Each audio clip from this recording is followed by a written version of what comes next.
It is an amazing day for Yu-Gi-Oh! As we get to continue this exciting YCS lockdown series with Burning Abyss versus Crusadia. Now, Burning Abyss is going to activate Gallus the Star Beast, finding a block dragon off the top of the deck, being able to inflict 1600 damage to Crusadia. Psychic Wilder is to follow, using both of those monsters for a link into Cherubini, Ebon Angel, the Burning Abyss. Now, Burning Abyss's strategy is no different from the past competitive Burning Abyss. You want to load that graveyard up with as many Earth monsters as possible to abuse the 5th Dragon Ruler inside of Block Dragon, but you also want to take advantage of your Burning Abyss effects this time around. Farfa does allow you to banish, Seer and Graph allow you to special summon, and the cool thing I want to talk about with this Burning Abyss strategy is that sometimes players do get confused on when Burning Abyss monsters will be destroyed. In this particular situation, Farfa is pointing to a Cherubini, and Cherubini's effect is actively preventing the Burning Abyss monster from being destroyed.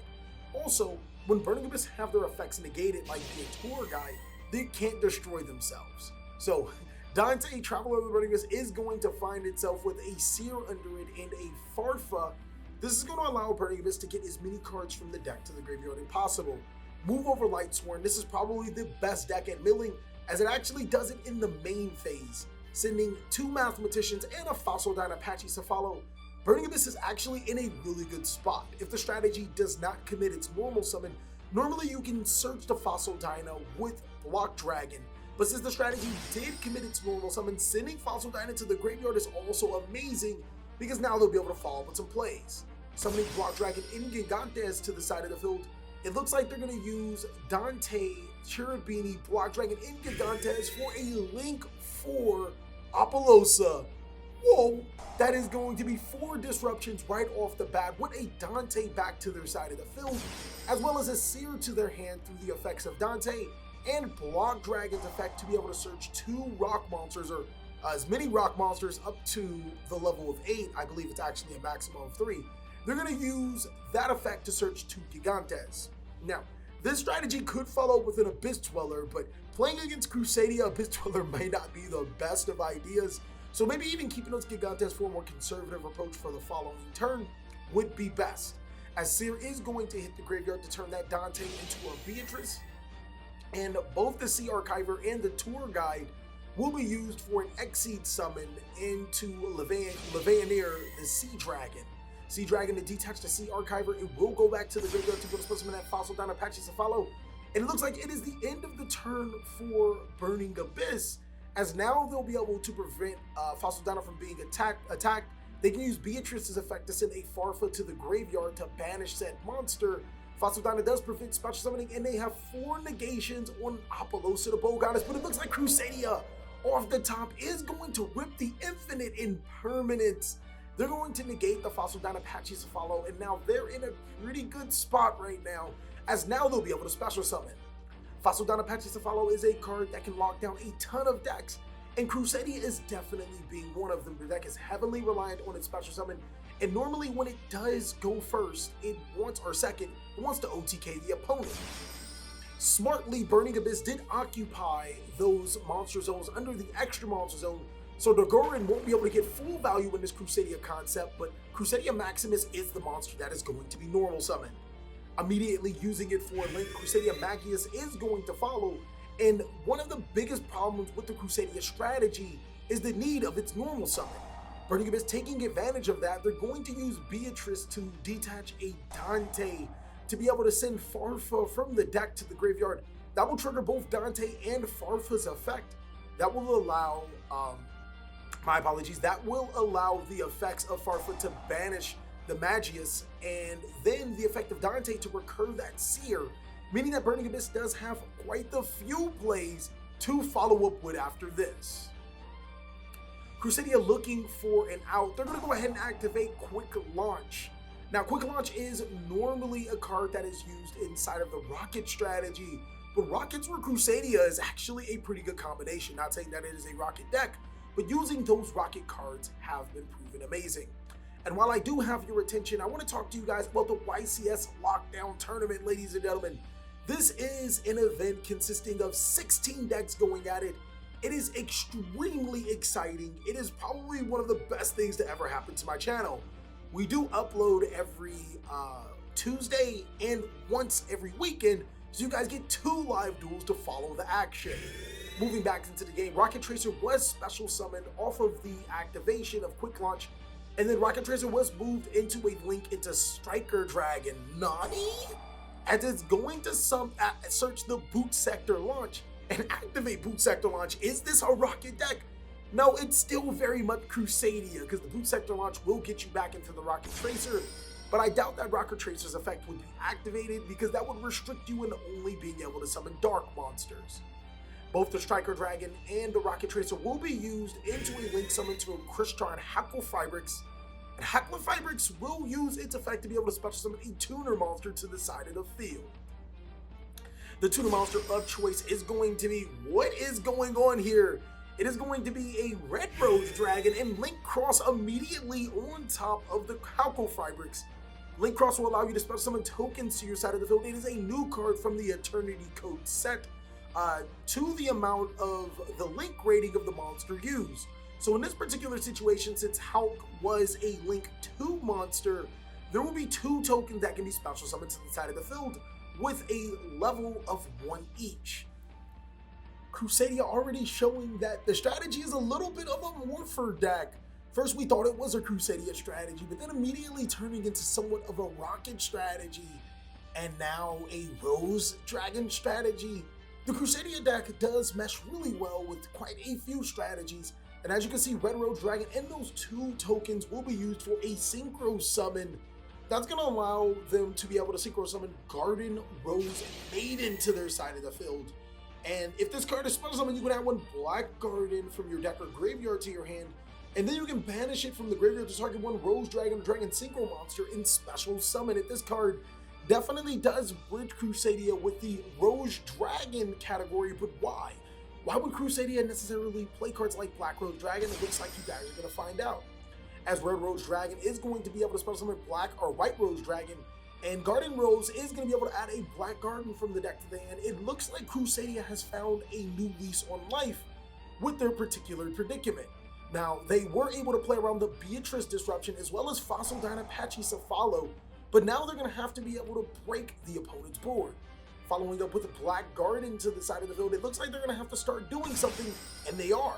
Using the effect of Black Garden and Crusadia Draco, they'll be able to special summon Draco to their side of the field, recur a Crusadia monster from the graveyard to the hand, and give the opponent a token all at the same time. Now keep in mind, any monster summoned while Black Garden is on the field's attack is reduced by half, and the opponent will gain a token when that monster is summoned. But seeing that, Burning Abyss already has 5 monsters on the field, monsters' attacks just keep getting half. There's not really much else to say about that. Crusadia Regulax is going to be the card to follow, and it looks like it's going to be a Parallel Exceed, a new monster from the Eternity Code set, which allows you to special summon it to where a Link Arrow points to, and another copy of itself, which is really, really good. Those are 2 level 4 monsters to the side of the field, but I don't think Crusadia is going to be going for an Exceed summon of some sort, as they are going to trigger the effect of Crusadia Regulax to add a Crusadia Revival from their deck to their hand. They can actually use this opportunity to manipulate the Black Garden off the field and get into a huge Equimax play. Going through their options, Equimax's requirements are at least 1 monster with a Link. They have that in Crusadia Regulax. It looks like they may be able to hit for some heavy damage if they decide to summon it. Doing some calculations on Crusadia's side, the crazy thing is that we asked the group, we asked our Discord, who do you guys would think would win against this? And their calculations are pretty even, as this is one of the most even I've ever seen between 2 strategies, Burning Abyss and Crusadia having almost a 50-50 split between the 2. But Crusadia able to edge out just by 2%, as they're now going to make the Crusadia Equimax to their side of the field, pointing to a White Rose Dragon and a Garden Dragon. Thinking about their decision, they're going to use the White Rose Dragon instead, leaving the field unoccupied. And then they're going to probably follow up with another monster on their side of the field. They did, or where they were able to add Crusadia Maximus from their graveyard to their hand, and it was normal summon. They're going to special summon it to the side of the field using the effect of Revival and the effect of Crusadia Maximus, not only giving Crusadia Aquamax some really good attack, but allowing them to attack into the token for double damage, and that is going to be game. That was crazy, outplaying a Burning Abyss board. Crusadia is going to take game one, as Burning Abyss is going to start off with Gallus the Star Beast again, hitting a Giant Rex. Damn, BA, back at it again. A Psychic Tracker is going to follow, making Cherubini Ebon Angel of the Burning Abyss afterward. Now, I know what you guys want to see. Obviously, you want to see that sauce, ladies and gentlemen. What are these two strategies cooking up in Cali's kitchen? Now, for my Patreon members, you guys will be able to see that right now. For the people that are not Patreon members, fret not. We actually are planning to kick off some deck profiles on the main channel, but all Patreon deck profiles are Patreon exclusives, but still are viewable by everyone within due time, as Alec is going to hit the field, and then both of those monsters will be used for an Exceed summon into Dante. This deck is going to desperately need to get it kickstarted. Putting a Fossil Dynapachi to follow on the field may still be the deck's best option. As long as Crusadia doesn't happen to open any interruptions, then it looks like they're going to be fine using the effect of Dante, detaching the Alec. Never really want to detach that Seer unless there's a Dante already present in graveyard. They're going to be able to send 3 cards from the top of their deck to the graveyard. And while I'm here, how can I be so rude, ladies and gentlemen? People that I really have to thank, they're going to build double Skarm and a Block Dragon. That is amazing for the strategy. Is my judges, editors, and players. I want to say thank you guys so much for making this possible. Being able to make live duels 2 times a week, these type of live duels are extremely hard, so I have to give a mad shout out to everyone that has been a part of the production. And mad shout out to you, Jack. I know you're editing this video. You are amazing. As Giant Rex, Block Dragon, Cherubini, and Dante will be used for a Link 4 into a 4 Disruption Apollosa the Bow Goddess. Series effect will now trigger to be able to special summon the Dante. The effect of Dante will be able to recur the Seer. And now Block Dragon will be able to add 2 rock monsters, up to the level of 8 from the deck to the hand. That's going to be a Fossil Dynapachi Cephalo. And this time around, it is also going to be a Gigantes. So Giant Rex was already used. They're going to go ahead and discard the Seer to be able to special summon Beatrice. And it can't be used again, but that really doesn't matter. Is Burning Abyss is just going to go ahead and normal summon a Fossil Dynapachi Cephalo. In phase, use the effect of Skarm to get a tour guide and just like, look, I know your strategy can really only summon 1 monster and I can banish it with Farfa. So go ahead and beat that with a 4 Disruption Apollosa on the field. It looks like Crusadia does have the answer, as Forbidden Chalice is going to be activated to negate the Fossil Dynapachi Cephalo. This is crazy, as Pachycephalo is just getting negated left and right. This card effect is not going to be able to stay on the field. Crusadia Leonis is going to be special summoned what Apollosa is pointed to, and then that monster is going to be used for a link into Crusadia Magus. Will Burning Abyss stay consistent and banish the Magius? No, it looks like they're not, as the Ranryu is going to be special summoned. This time around, they're just going to go ahead and use Apollosa's effect. Maybe a little bit more aggressive last time around, and that's pretty much for good reason now that you think about it. In the last sequence, Crusadia did not commit its normal summon just yet, or committed its normal summon, and they have not just yet, as Ranryu is going to be used for a Striker Dragon. It's going to be immediately negated by Apollosa the Bow Goddess. Crusadia dwindling down on resources. They'll finally commit their normal summon to a Rocket Tracer, and now Beatrice can probably go live and get rid of an important card. But it looks like they're going to wait, as both the Striker Dragon and Crusadia Magus will be used for another Link summon right here into a Crusadia Regulex. Now, Regulex allows Crusadia to add a spell or trap card when it is summoned under, or when a monster is spell summoned under Regulex, but it also does have the attack gaining ability. It's currently 2200 and could get over the Apollosa. It looks like Burning Abyss is going to shotgun the effect of Beatrice, sending the Farfa to the graveyard to banish the Regulex, and this isn't a bad idea. Now, typically you might want to wait into the battle phase to have your opponent have less options, but when you start to think of it and look at the current situation, that Regulex is 2 monsters that Burning Abyss essentially got rid of with 1 Farfa, and they were able to get the effects of Dante to add a Seer. So it looks like Crusadia is not out of extenders. White Rose Dragon is going to find itself to the side of the field, And a Borreload Savage Dragon could very much hit the field, but the only problem is Crusadia Magius is the only real target. I guess Striker Dragon as well. That Crusadia Regulex was banished, but it doesn't even matter as Crusadia does have the Crusadia Maximus.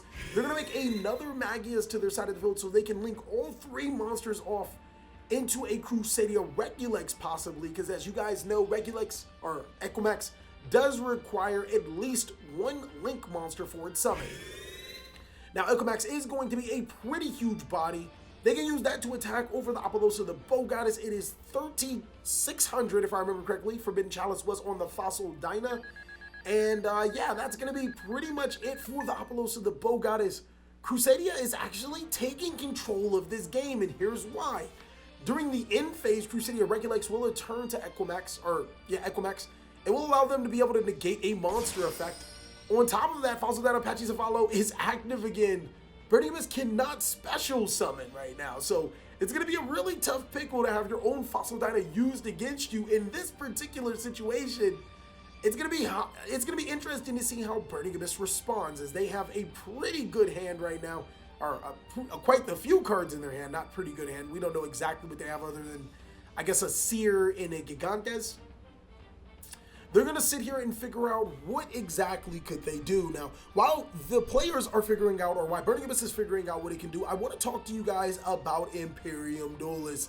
If you guys liking the mat that you see, go ahead and check out Imperium Duelist, the website. They have so many awesome mats there.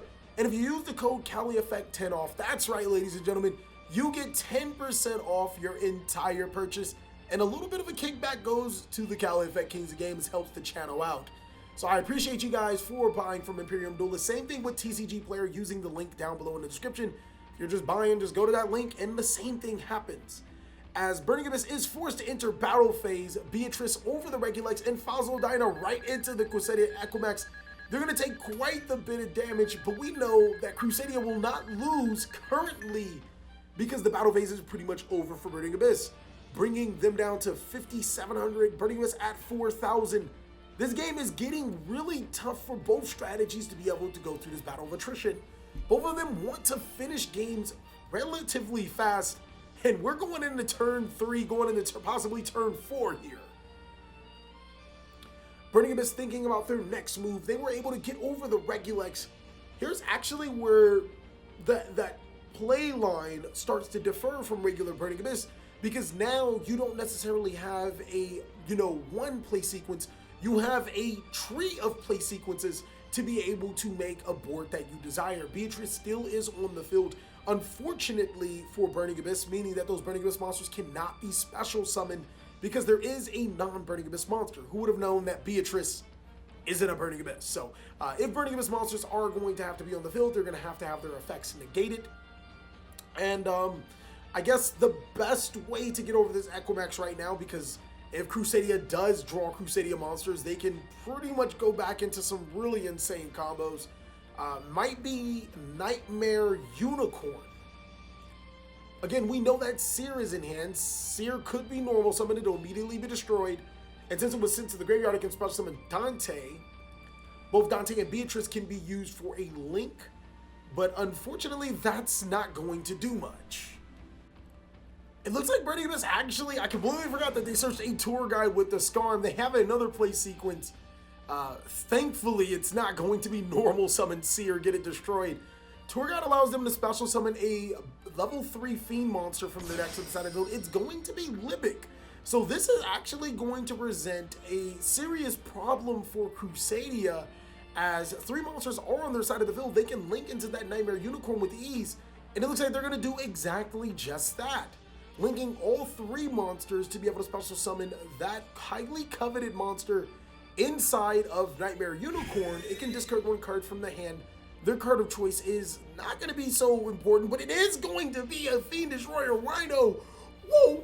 They're going to send Edge Imp Sabers from the deck to the graveyard with the effect of Rhino, and then they can use the effect of Libic to be able to special summon a Seer to their side of the field. Forgive the order of operations. Seer should have been special summoned after Nightmare Unicorn or 2 Nightmare Unicorns effect.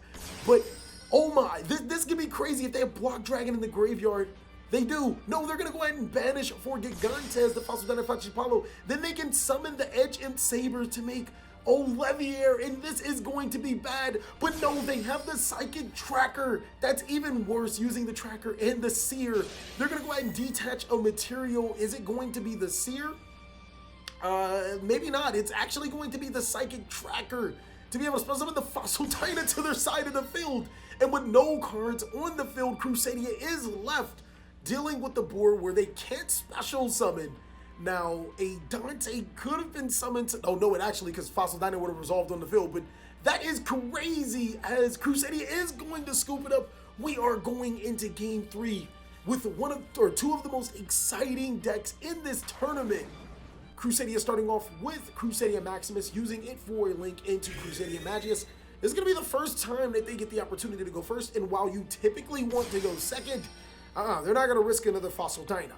Crusadia Arborea is going to be special summoned under the Magius, triggering Magius' effect. That'll allow them to add Crusadia Draco from the deck to the hand. Get the Draco, ladies and gentlemen, as Crusadia is going to be prepared for another good board. Using both the Arborea and the Magius, who would have known that Arborea being a tuner would have helped? They're going to special summon Crystron Hulk. And now with the effect of the Crystron Link monster, they can special summon Red Rose, but no, it looks like they're going to special summon another Arborea back to their side of the field. Who knows what this deck is cooking up, as now they're going to follow with Crusadia Draco. They're going to add Crusadia Maximus back from their graveyard to the hand, using both Arborea and... Whoa. That's going to be an Artifact Dagda, setting a card face down. It looks like it's going to be the end of the turn for Crusadia. They're going to go into the Artifact Scythe combo.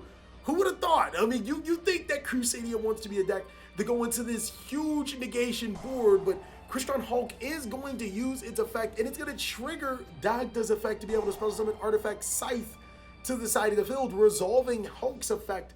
They'll also be able to special summon a monster known as TG Wonder Magician, and Wonder Magician can destroy a card on their side of the field. Using the effect of Wonder Magician, they'll destroy the Artifact Scythe.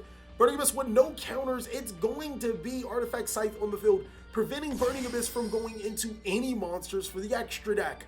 This is going to be really hard for Burning Abyss to be able to play Yu-Gi-Oh! Right now, as it looks like Crusadia finally cracked the code. It was like, hey, you prevented me from special summoning all these times. I want you to stop me from preventing you from going into your extra deck. It looks like Burning Abyss is going to normal summon Fossil Dyna Pachycephalo in order for this to work, but it doesn't even matter. Crusadia has the infinite impermanence. Very smart move by Burning Abyss to summon the Fossil Dyna, because in theory, Crusadia would have to go into the battle phase, meaning that they wouldn't win right now. But the flipped up infinite permanence on the Fossil Dyna changes everything, as Maximus will be used for a link summon into Magius. This might be Burning Abyss' last days. If a monster is special summoned under the Magius, they'll be able to search another Crusadia monster from their deck to their hand. This isn't looking good for Burning Abyss, as they only have one monster left on the field. Crusadia is pretty much left to do whatever they want. And if they start special summoning under that Magius, they can start getting whatever they want from their decks, any Crusadia monster, meaning that they'll be able to flood the board with enough damage to go for game. Now, it all depends on what Crusadia does have left in the tank, if they'll be able to make a certain board. And the Artifact Scythe combo doesn't seem really hard for Crusadia to do. It seems like maybe one or two Crusadia monsters get you into a board like that. And that is probably why Burning Abyss, another reason why Burning Abyss wanted to go first every single time. Not counting that it can summon Fossil Dyna. It looks like Crusadia is going to respond with a quick launch with Rocket Tracer under the Magius. That's going to trigger Magius effect to allow them to search. They're going to search a Crusadia Draco again from their deck to their hand. And now they're going to be able to try to put game on the board using the Dagda and the Magius. They're going to go right into Regulex, treating Dagda as one monster. And they're going to special summon the Draco to their side of the field, allowing them to get the Maximus back from their graveyard to their hand, and the Regulex to search a Crusadia spell card from their deck to their hand. It's no surprise on what Crusadia spell card they're going to get. It's going to be the Crusadia Revival. Just a 500 point boost is going to be good for the strategy. Now they're going to use both Crusadia Reculex and Draco for the Link Summon into Equimax. This is potentially the danger zone, as now Crusadia Maximus will be summoned to the side of the field. I believe that's enough for game if you activate the Crusadia Revival as well as use the effect of Maximus. The Crusadia monster in Equimax goes up to in a huge amount, but it looks like this is going to be game. Burning Abyss losing to Crusadia post Eternity Code. The deck did get a lot better. It is a sleeper deck, a sleeper competitive deck. So it's exciting to see a matchup between these two. As always, I hope you guys are enjoying the Lockdown YCS. It's been really, really fun to host it. Thank you guys so much for watching. I hope you guys enjoyed this video, and more importantly, I hope you guys are staying safe and having a great day like I am.